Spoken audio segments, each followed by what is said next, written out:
Amul model क्या है? क्यों चर्चा का विषय रहा है? आए दिन अमूल मॉडल पे क्यों बातें होती हैं?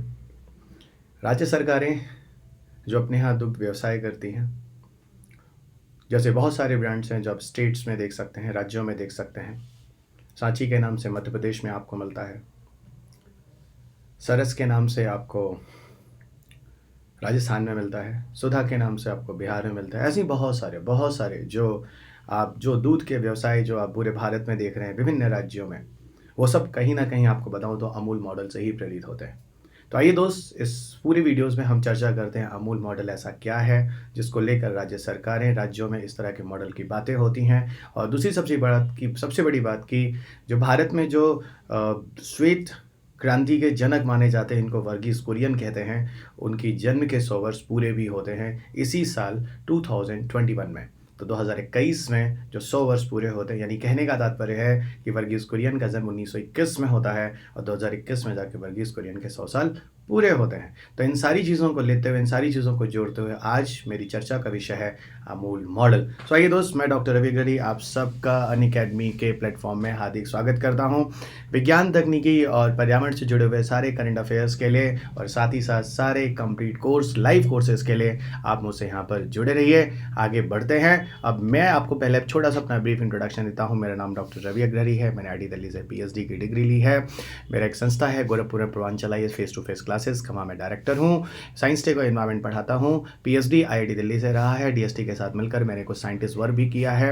18 वर्षों से ज़्यादा अध्ययन अध्यापन का कार्य कर रहा हूँ। 1000 से ज़्यादा विद्यार्थी जो हैं सिविल सर्विसेज में सेलेक्ट हो चुके हैं। मेरी एक छोटी सी पतली सी किताब आती है, मैग्रा हिल पब्लिकेशंस में पब्लिश होती है, विज्ञान, तकनीकी और पर्यावरण की। ऊपर वाले की मेहरबानी, आप सबका प्यार, आज ये साइंस टेक की बुक पूरे इंडिया में हाईली सेलिंग बुक में आती है। सो इसी तरह अपना प्यार बनाए रखिए। अभी तक आप मुझे हमेशा फेस टू फेस में सुनते थे, अब मैं आपको अनअकैडमी पे लाइव क्लासेस पे लेता मिल जाऊंगा। यहाँ पर सारे कोर्सेज आप देख सकते हैं। फेस टू फेस में मेरे साथ कुछ लिमिट होता है क्योंकि जितने बच्चे क्लास में होते हैं वही जुड़ सकते हैं। लाइव क्लासेस में आप जितने भी चाहें मेरे साथ जुड़ सकते हैं और आप अपने सारे फ्रेंड्स को बता सकते हैं कि Ravi sir is available on Unacademy. So ये टेलीग्राम प्लेटफॉर्म है जहाँ पर मेरे वीडियोस, मेरे PDFs जो मैं क्लासेस आपको ले रहा हूँ यहाँ पर अपलोड हो जाते हैं। यहाँ से आप डायरेक्ट ले सकते हैं। So stay tune with me on Telegram in this link. Unacademy का प्रोफाइल जहाँ मेरे वीडियोज़ होते हैं, जहाँ मैं लाइव क्लासेस लेता हूँ, unacademy.com@ravipagari2010, ये मेरा पास कोड है। रवि यूज PSC जो आप ज्वाइन करेंगे तो इसको जरूर यूज़ कीजिएगा। आपको मॉनेटरी बेनिफिट मिलेगा, कुछ छूट मिलेंगे, एक्स्ट्रा कुछ आपको मिल जाएंगे बिकॉज ऑफ दिस कोड। ये UPSC का एनुअल इवेंट प्राइस हाइक है जो 2021 से इवन 23 दिसंबर 2021 से हाइक हो रहा है। ये प्लस कॉम्बो कोर्स के लिए 3000 रुपये बढ़ रहे हैं और प्लस GS कोर्स के लिए 2000 रुपये बढ़ रहे हैं अगर आप एक साल या उससे ऊपर का सब्सक्रिप्शन लेते हैं। ओके, तो ये चीज़ें आपको हैं। प्लस यहाँ पर एक बेनिफिट और आपको मिलती है कि 3 महीने का आपको एक्स्ट्रा एक्सटेंशन भी मिलता है आपके कोर्स में। ये मेरा कोड है, एन्जॉय, यूज दिस कोड। आइए अब चर्चा की बात करते हैं जिस टॉपिक को लेकर आप मुझे सुन रहे हैं, जिसका नाम है अमूल मॉडल।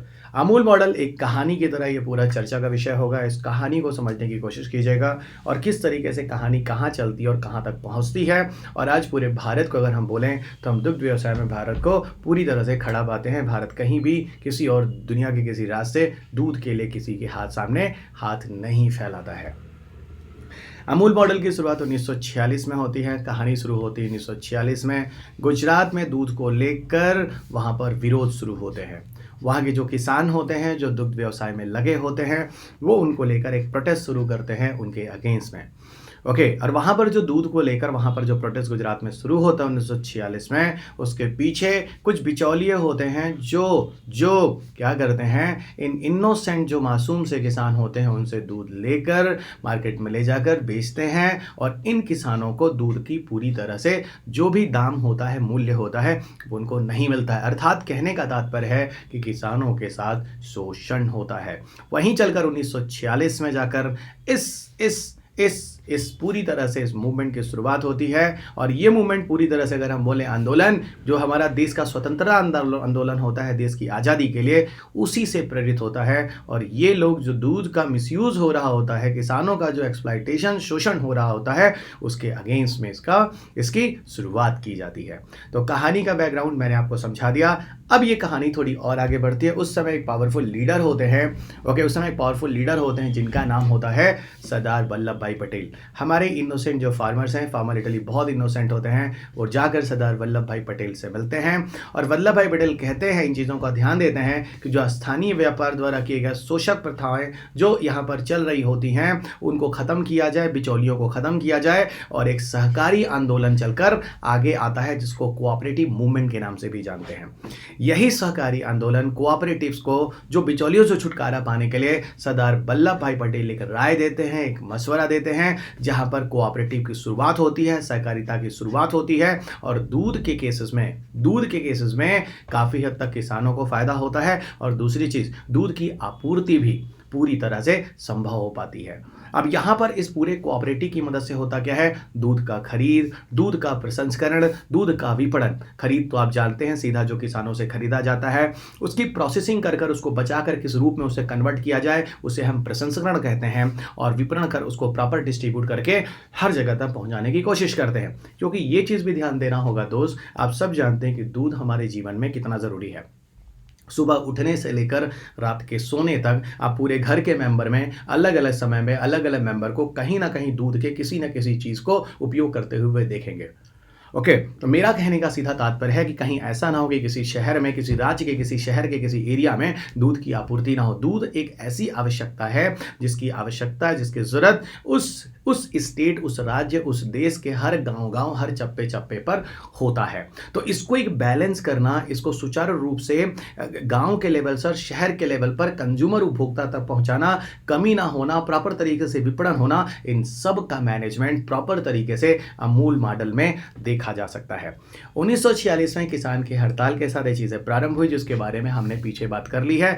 यहाँ पर सरदार वल्लभ भाई पटेल की प्रेरणा से आगे चलकर मोरारजी देसाई, त्रिभुवन दास पटेल जैसे नेताओं के मार्गदर्शन में एक सहकारिता की शुरुआत की जाती है। तो प्रणेता अगर हम बोलें तो फिलहाल प्रणेता में हम सरदार पटेल को मान सकते हैं और सहयोगकर्ता के नाम से माने तो हम मोरारजी देसाई और त्रिभुवन दास पटेल की बात करते हैं। अब देखिए, जो पहली जो सहकारिता इस तरह की समितियां जो बनती हैं, यह सहकारिता कैरा जिला जो है किस नाम से बनता देखिएगा, कैरा जिला सहकारी दूध उत्पादक संघ लिमिटेड के नाम से प्रारंभ होता है, जहां 2 गांव की सहकारी समितियां आपस में आती हैं, साथ मिलकर इस कैरा जिला सहकारी दूध उत्पादक संघ लिमिटेड की शुरुआत होती है, जहां कुल 247 लीटर दूध इकट्ठा होता है और यही होता है उस अमूल डेयरी की नींव जो यहां से नींव पड़ जाती है और आगे चलकर यही पूरा का पूरा ये नींव आगे चलकर एक बहुत ही सुसंगठित, सुव्यवस्थित तरीके से अमूल डेयरी का रूप ले लेता है। तो अमूल डेयरी कहां से आया, आपको मैंने बैकग्राउंड दे दिया। अब देखिए, अमूल डेयरी, अमूल के जो संस्थापक अध्यक्ष जो हैं वो त्रिभुवन दास पटेल को माना जाता है। ओके, अमूल के जो संस्थापक अध्यक्ष हैं वो त्रिभुवन दास पटेल को माना जाता है। त्रिभुवन दास पटेल की ही अंतर्गत अध्यक्षता में इसकी स्थापना मानी जाती है। और आगे चलकर अगर बात करें तो प्रॉपर तरीके से, बहुत ही व्यावसायिक रूप में, बहुत ही प्रोफेशनल तरीके से रूट लेवल तक पहुंचाने का काम एक्चुअल में जो किया है वो डॉक्टर वर्गीस कुरियन ने किया है। यही वर्गीस कुरियन जिनके बारे में बता रहा था, 1921 में केरला की एक जगह पर, केरला में इनका जन्म होता है, केरला में एक जगह इनका जन्म होता है और यही वर्गीस कुरियन होते हैं जो कि आगे चलकर फादर ऑफ व्हाइट रेवोल्यूशन के नाम से जाने जाते हैं। और इन्हीं के अंतर्गत 1950 से डेयरी चलाने का काम सौंपा गया था। इन्हीं के अंतर्गत पूरे प्रोफेशनल तरीके से डॉक्टर वर्गीस कुरियन ही होते हैं। पूरा अभी आपको आगे बताऊंगा, जब लाल बहादुर शास्त्री प्राइम मिनिस्टर बनते हैं तो वो पूरा का पूरा देख रेख, पूरा को सब कुछ इन वर्गीस कुरियन के हाथ में दे देते हैं और वहीं से वर्गीस कुरियन पॉपुलर हो जाते हैं और वर्गीस कुरियन ही भारत में श्वेत क्रांति के जनक कहे जाते हैं। अमूल मॉडल की अगर हम बात करें तो अमूल मॉडल जो होता है वो त्रिस्तरीय संरचना होती है, 3 स्तर पे काम करता है। गांव के स्तर पर एक डेयरी कोऑपरेटिव सोसाइटी होती है जो किसी जिले स्तर के मिल्क यूनियन डिस्ट्रिक्ट लेवल के अंतर्गत आता है और ये मिल्क यूनियन जो डिस्ट्रिक्ट लेवल होता है वो राज्य स्तर पर जो member union of state level है उसके अंतर्गत काम करता है। तो वैसे भी आप जानते हैं, स्टेट के अंदर डिस्ट्रिक्ट, डिस्ट्रिक्ट के अंदर विलेज और विलेज में वो कोऑपरेटिव सोसाइटी, जहां पर एक समूह होगा जो गाँव के किसानों से सीधा का सीधा दूध लेकर उसको एकत्रित करेगा और उसे शहरों तक पहुंचाएगा, एक बहुत ही सुसंगठित, सुव्यवस्थित और क्रमबद्ध तरीके से। 3 शब्द मैं यूज कर रहा हूं, सुसंगठित, सुव्यवस्थित और क्रमबद्ध। इन 3 शब्दों को लेकर अमूल मॉडल पूरी तरह से इसका व्याख्यान पूरा होता है। अब देखिए इस दूध को कैसे पहुंचाया जाता है, आप इस पिक्चर्स में इस रिटन कंटेंट के हिसाब देख देख सकते हैं।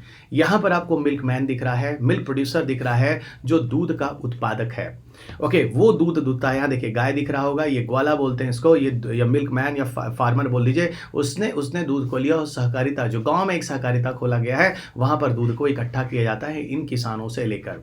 उसके बाद ये यहाँ से डिस्ट्रिक्ट कोऑपरेटिव यूनियन तक पहुंचा दिया जाता है इस मिल्क को, और वहां से होकर वो स्टेट कोऑपरेटिव, राज्य स्तरीय जो सहकारिता मिल्क मार्केटिंग फेडरेशन होते हैं, वहां तक पहुंचाने का काम करते हैं। यही उसका मार्केटिंग और डिस्ट्रीब्यूशन कर कर उसको देखिए मदर डेयरी की दुकानों पर रख देते हैं। और वहीं मैं मदर डेयरी का कोई एडवर्टाइजमेंट नहीं कर रहा, मैं एक सपोर्टिंग में मदर डेयरी का नाम बोला। जैसे दिल्ली में मदर डेयरी है, तो मदर डेयरी की दुकानों में रखकर वहां से सीधा कैश के फॉर्म में कंज्यूमर जाता है और खरीद लेता है।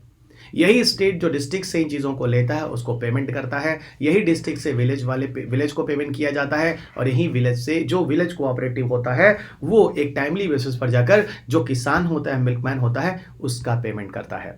अब यहाँ पे मैं आपको बताऊं अमूल मॉडल का महत्व जो है, देखिए अमूल मॉडल का सबसे ज़्यादा इंपॉर्टेंट महत्व क्या है, यहाँ पर पूरी तरह से बिचौलियों को खत्म कर दिया गया। ओके, अब क्या हुआ, जो दूध जो था, जो उत्पादक थे फार्मर, और जो भोक्ता है आपके घरों तक जो पहुंच रहा है, अब सीधा एक जुड़ाव विकसित हो जाता है सुसंगठित, सुव्यवस्थित, क्रमबद्ध तरीके से। तो अब दूसरी चीज क्या होती है, किसानों को जो दुग्ध उत्पादन कर रहे होते हैं, अब उनको दूध को वहां से खरीदना किसानों के पास से, उसका प्रोसेस कर कर उसको जगह जगह तक पहुंचाना एक नियंत्रित तरीके से वो आगे बढ़ता है। पूरा का पूरा जो सिस्टम होता है बहुत ही प्रोफेशनल तरीके से होता है। ओके, अब यहाँ पर कहीं भी राज्य स्तर पर दूध की कमी भी नहीं होने पाती है। मैंने अभी आपको क्या बोला कि किसी राज्य के कहीं ऐसा ना हो किसी शहर में या किसी शहर या किसी पर्टिकुलर एरिया में दूध की सप्लाई ही नहीं हो रही है, यानी दूध का डिस्ट्रीब्यूशन ठीक से नहीं हो पा रहा है। अब देखिए यहाँ पर अमूल मॉडल को थोड़ा और डिटेल में समझाने की कोशिश की गई है। सबसे पहले जो मिल्कमैन होता है, जो दूध को लेता है, उसकी मिल्किंग, उसकी कैरिंग करता है गाँव के स्तर पर, यानी ग्वाला या किसान, वो उसको ले जाकर देता है जो प्राथमिक मिल्क उत्पादक होता है, जो कोई कोऑपरेटिव सोसाइटी वहां पर होती है, सहकारिता होती है। वो क्या करता है, इन किसानों से दूध को लेकर इकट्ठा करता है, उसका वेट लेता है, उसकी ग्रेडिंग करता है, उसकी गुणवत्ता देखता है। ऐसा तो नहीं किसान ने से पानी मिला दिया, उसमें दूध की क्वालिटी परसेंटेज कम है, उस तरह का।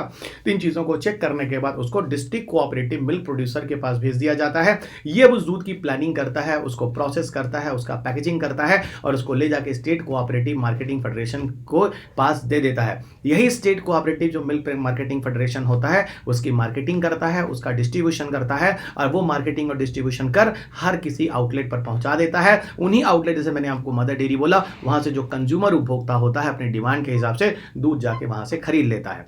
इनको एक रेगुलर बेसिस से पेमेंट होता है। जो कंज्यूमर होता है वो सीधा क्या करता है, कैश पेमेंट दे देता है। स्टेट कोऑपरेटिव जो होता है, जब डिस्ट्रिक्ट से मिल्क लेता है तो उसका पेमेंट रेगुलर बेसिस पे कर देता है। प्राइमरी मिल्क प्रोड्यूसर जो सहकारिता होते हैं, जो गांव के स्तर पर सीधा किसानों से मिल्क लेते हैं। डिस्ट्रिक्ट कोऑपरेटिव मिल्क जो प्रोड्यूसर्स होते हैं वो उनको हर 10 दिन के अंदर पेमेंट कर देते हैं। और जो प्राइमरी मिल्क प्रोड्यूसर जो कोऑपरेटिव सोसाइटी होती है, जिनके पास किसान ले जाकर दूध इकट्ठा करते हैं, इनको payment generally twice a day हो जाता है, या फिर कहीं हद तक 15 दिन में हो जाता है, जिस हिसाब से जो सेटिंग होती है। और पूरी तरह से जो कोऑपरेटिव होता है, सहकारिता होती है, वो इमोशनल तरीके से किसानों से जुड़कर काम करता है। ओके, अब यहीं पर मैं आपको बता दूं अमूल मॉडल के सफल होने के पीछे क्या कारण है। तो कुल 4 कारक मुख्य हैं, या 4 कारण भी मुख्य हैं। तो 4 फैक्टर्स हैं, ओके, जिनके बेसिस पर अमूल मॉडल को हम सफल मानने की कोशिश करते हैं। पहला क्या होता है, किसानों का अपना एक डेयरी स्थापित हो जाती है। ओके, किसानों की अपनी एक डेयरी स्थापित हो जाती है बहुत ही प्रॉपर तरीके से। एक निर्वाचित प्रतिनिधि हो जाता है जो गांव, समाजों और जिला संघ का प्रबंध करता है, इन दूध को लेकर इकट्ठा कर पहुंचाने की कोशिश करता है। डेयरी जो संचालित किया जाता है वो काफ़ी प्रोफेशनल तरीके से, कोई लिटरेट पीपल होता है, व्यवसाय का प्रबंधन करने की कोशिश करता है। और सहकारिता किसानों की ज़रूरतों को पूरा करने के लिए, है ना, जो सहकारिता होती है किसानों, है ना, कामा होना चाहिए, सहकारिता किसानों की ज़रूरतों के प्रति संवेदनशील होता है, उनकी मांगों के प्रति उत्तरदायी होता है। कहने का तात्पर्य है दोस्त कि किसी भी किसान के साथ इमोशनली कनेक्ट होता है सहकारिता। वो वॉच करता है, किसान को नुकसान नहीं होना चाहिए, किसान को पूरी तरह से सहकारिता पर भरोसा होना चाहिए, क्योंकि जो गलती पीछे हो चुकी है बिचौलियों की वजह से, उस तरह की दिक्कत यहाँ पर नहीं होनी चाहिए। तो काफ़ी सेंसिटिव तरीके से सहकारिता गाँव के स्तर पर किसानों की मदद करता है, और उनको पूरी तरह से सेटिस्फैक्शन, उनको पूरे कॉन्फिडेंस में लेकर, है ना, फिर वो आगे कार्य करता है। अब मैं आपको लिए चलता हूं मॉडर्न रूप जो आप देख रहे हैं, जो दूध व्यवसाय का चल रहा है वो कैसे चल रहा है। तो ये कहानी देखिए शुरू होती है उस समय के तत्कालीन प्रधानमंत्री श्री लाल बहादुर शास्त्री जी के टाइम में। होता क्या है, उनका एक दृष्टिकोण जो होता है वो पूरी तरह से जो भारत में अमूल मॉडल चल रहा होता है उसको वो राष्ट्र स्तर पर जाने की बात करते हैं। इसके लिए एक नेशनल डेयरी डेवलपमेंट पॉलिसी का एक आधार बनाया जाता है जिसे राष्ट्रीय डेयरी विकास नीति के नाम से जानते हैं। इसी राष्ट्रीय डेयरी विकास नीति के अंतर्गत आपको मैं बताऊं एक राष्ट्रीय डेयरी विकास बोर्ड की स्थापना की जाती है और ये राष्ट्रीय डेयरी विकास बोर्ड पूरी तरह से अमूल मॉडल जो हम पीछे पढ़ रहे थे उसी को दोहराकर इस नाम से रिपीट किया जाता है, राष्ट्रीय डेयरी विकास बोर्ड के नाम से। अब यही राष्ट्रीय विकास बोर्ड के अध्यक्ष डॉक्टर वर्गीस कुरियन को बनाया जाता है और यही उसके अध्यक्ष होते हैं। उनसे बोला जाता है कि इसको पूरे राष्ट्र में लागू कीजिए और यही वर्गीस कुरियन काफी सफल होते हैं और वही आगे चलकर श्वेत क्रांति के नाम से आती है, ऑपरेशन फ्लड के नाम से आता है। यह नाम आपने हमेशा सुना होगा जो कि चर्चा का विषय रहा है। ऑपरेशन फ्लड जिसके बारे में मैं अभी आपसे बात कर रहा था, ऑपरेशन फ्लड जो होता है भारत में दूध की नदियां बह जाती हैं। यानी कहने का तात्पर्य है, मैं अभी आपको बोल देता हूं, भारत में एक क्रांति आई थी जिसको आप कहते हैं हरित क्रांति। एवरीबडी नो भारत में एक क्रांति आई थी जिसे कहते हैं हरित क्रांति, ग्रीन रेवोल्यूशन। वैसे ही भारत में एक क्रांति श्वेत क्रांति भी हुई जिसे हम कहते हैं व्हाइट रेवोल्यूशन। हरित क्रांति और श्वेत क्रांति में डिफरेंस ये है कि हरित क्रांति कृषि को लेके लिए था, कृषि की पैदावार को के लिए था, लेकिन श्वेत क्रांति वहीं पर दूध के संदर्भ में भारत को आत्मनिर्भर बनाने का था।